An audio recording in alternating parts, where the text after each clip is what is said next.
Washington, President Trump led the white nationalist movement on Tuesday as no president has done in generations, equating activists protesting racism with the neo-Nazis and white supremacists who rampaged in Charlottesville, VA, over the weekend.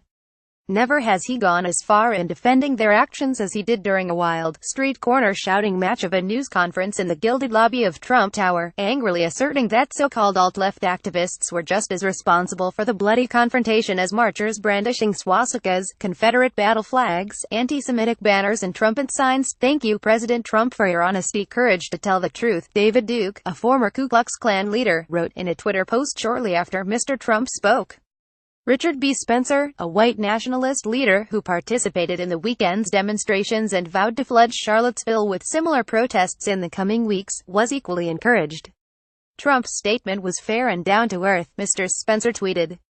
Gov. Terry McAuliffe of Virginia, a Democrat, wasted little time in accusing the president of adding to the divisions that put an unwanted spotlight on the normally peaceful college town. Neo-Nazis, Klansmen and white supremacists came to Charlottesville heavily armed, spewing hatred and looking for a fight, Mr. McAuliffe said. One of them murdered a young woman in an act of domestic terrorism, and two of our finest officers were killed in a tragic accident while serving to protect this community. This was not both sides. No word in the Trump lexicon is as tread-worn as unprecedented. But members of the president's staff, stunned and disheartened, said they never expected to hear such a voluble articulation of opinions that the president had long expressed in private. The National Economic Council chairman, Gary D. Cohn, and the Treasury Secretary, Steven Mnuchin, who are Jewish, stood by uncomfortably as the president exacerbated a controversy that has once again engulfed the White House in disarray. "I've condemned neo-Nazis," Mr. Trump told reporters, who interrupted him repeatedly when he seemed to equate the actions of protesters on each side.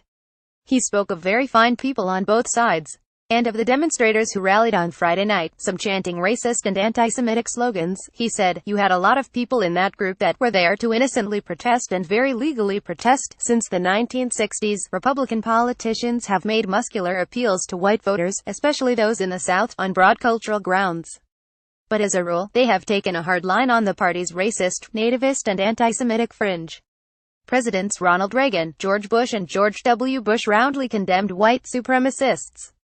In 1991, President George Bush took on Mr. Duke, who was then seeking the governor's seat in Louisiana, saying, "When someone has so recently endorsed Nazism, it is inconceivable that someone can reasonably aspire to a leadership role in a free society." But Mr. Trump, who has repeatedly said he is not prejudiced, has been equivocal in his public or private statements against white nationalists and other racist organizations.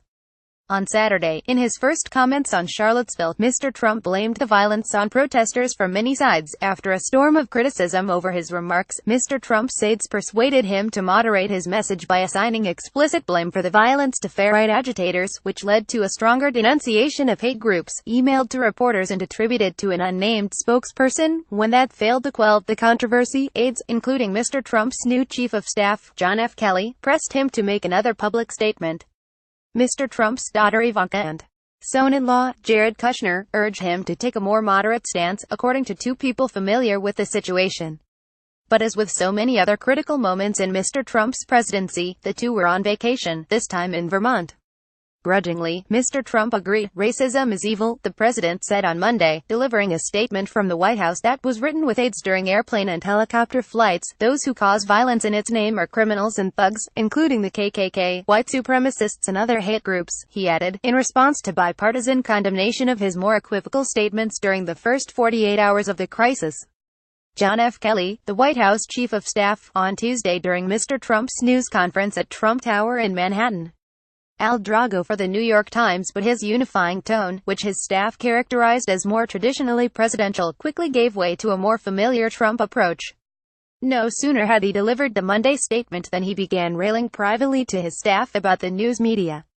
He fumed to aides about how unfairly he was being treated, and expressed sympathy with nonviolent protesters who he said were defending their heritage, according to a West Wing official.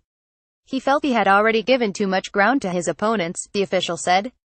Mr. Trump prides himself on an unapologetic style he learned from his father, Fred Trump, a New York City housing developer, and Roy Cohn, a combative lawyer who served as an aide to Senator Joseph McCarthy in the 1950s.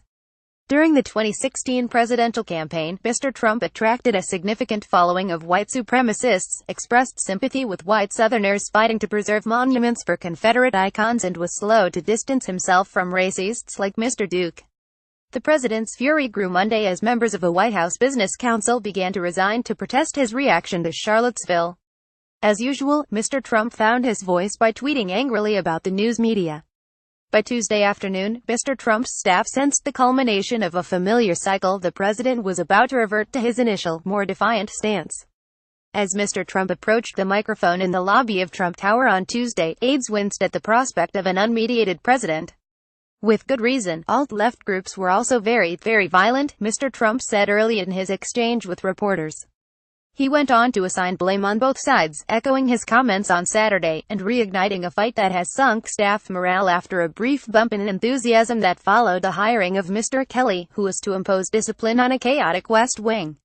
Eric Cantor, a former Republican congressman from Virginia who was a member of Republican leadership, was horrified by what took place in Charlottesville, and said the president needed to have spoken out earlier. "It really did demand a statement at the very beginning," said Mr. Cantor, who is Jewish.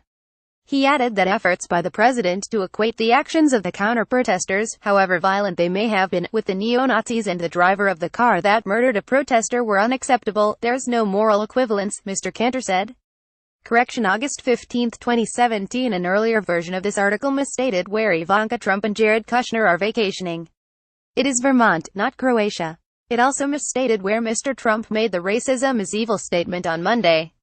He gave the address from the White House, not from his golf club in Bedminster, NJ. Also, because of a production error, earlier online versions of this article did not carry the news analysis label that appeared with the article in all print editions. Glenn Thrush reported from Washington, and Maggie Haberman from New York. The version of this news analysis appears in print on August 16, 2017, on page A1 of the New York edition with the headline "Giving White Nationalists an Unequivocal Boost."